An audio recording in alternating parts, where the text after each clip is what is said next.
नमस्कार। गायत्री ज्योतिष केंद्र में आप सभी लोगों का स्वागत है। आप लोगों के लिए ज्योतिष शास्त्र से जुड़ी हुई महत्वपूर्ण जानकारी के एपिसोड हम समय समय पर प्रसारित करते रहते हैं। ज्योतिष शास्त्र की हर विधा से संबंधित जानकारी हम आप लोगों के लिए लेकर आते हैं। इसके साथ साथ ही जो वर्ष में हमारे बड़े पर्व महापर्व पढ़ते हैं आते हैं उनसे संबंधित महत्वपूर्ण जानकारी तथ्य भी हम आप लोगों तक पहुंचाते हैं। वैसे तो ज्योतिष शास्त्र की हर विधा से संबंधित जानकारी हमारी आप लोगों के लिए रहती है। जानकारी ऐसी कि जिस पर आप अमल करते हैं तो उसका प्रतिफल आप स्वयं ही देखते हैं। आज हम आप लोगों के लिए माता सरस्वती के उत्सव पर्व बसंत पंचमी से संबंधित एक अत्यंत महत्वपूर्ण जानकारी उपाय लेकर आए हैं। माता सरस्वती का स्थान क्या है यह हर कोई जानता है।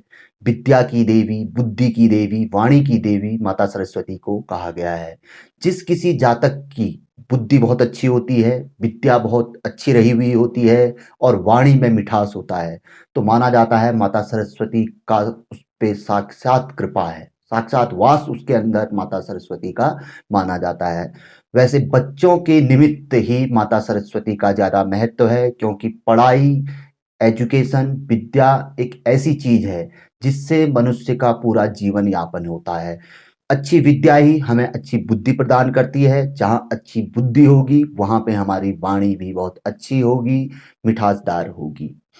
तो पूर्व में भी हम बसंत पंचमी माता सरस्वती के उत्सव से संबंधित पर्व से संबंधित बहुत अच्छी जानकारी हम लेकर आए थे विगत वर्षों में।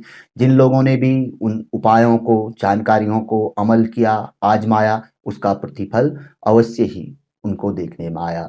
विशेष तौर पर बच्चों के लिए माता सरस्वती का महत्व अत्यधिक है, क्योंकि बच्चे पढ़ाई में बहुत से बच्चे मन कम लगाते हैं या मन नहीं लगता है, तो उनके लिए तो माता सरस्वती एक वरदानी देवी है।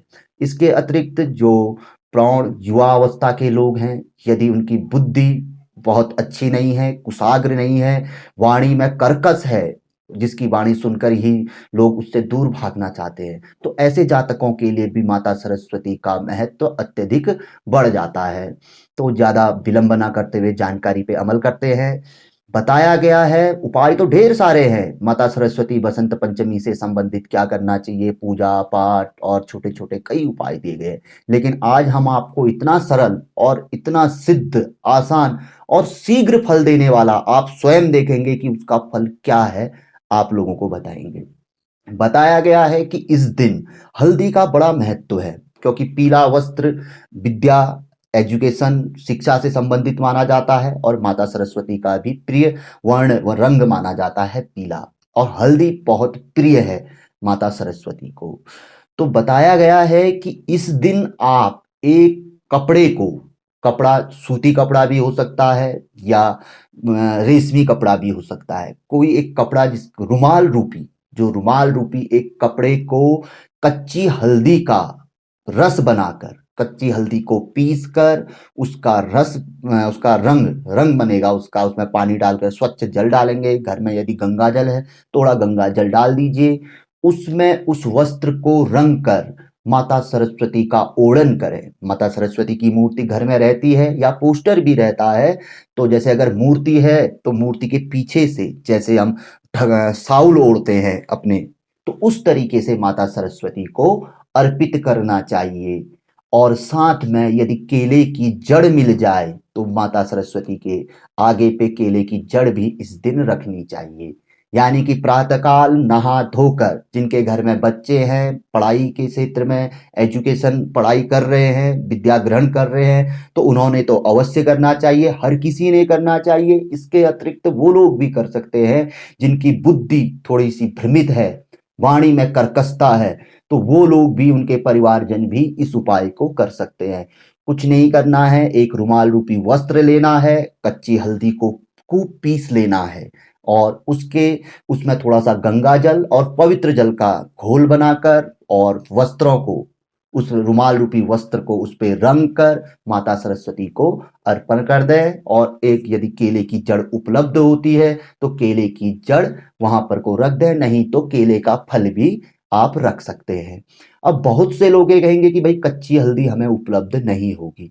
यदि सूखी हल्दी मिलती है या हल्दी का पाउडर भी आप यहाँ पर कोई इस्तेमाल कर सकते हैं, उसका भी घोल बनाकर उसमें रंग वस्त्र को रंग कर माता रानी को ओढ़न कर सकते हैं, या पोस्टर आदि है तो उनके चरणों में आप रख सकते हैं और एक केले का फल वहां पर को आप रख लीजिए और माता सरस्वती के मंत्रों का आप ध्यान कर सकते हैं। मंत्र तो इसमें कई हैं, जैसे या कुंदेन तुषारहार धवला, या शुभ्र वस्त्रावृता, या वीणावर दंड मंडित करा, या श्वेत पद्मासना, या ब्रह्मांचुत शंकरा, प्रभुति देवे सदा वंदिता, सामा पातु सरस्वती भगवती निषेध जाड्याम पहा।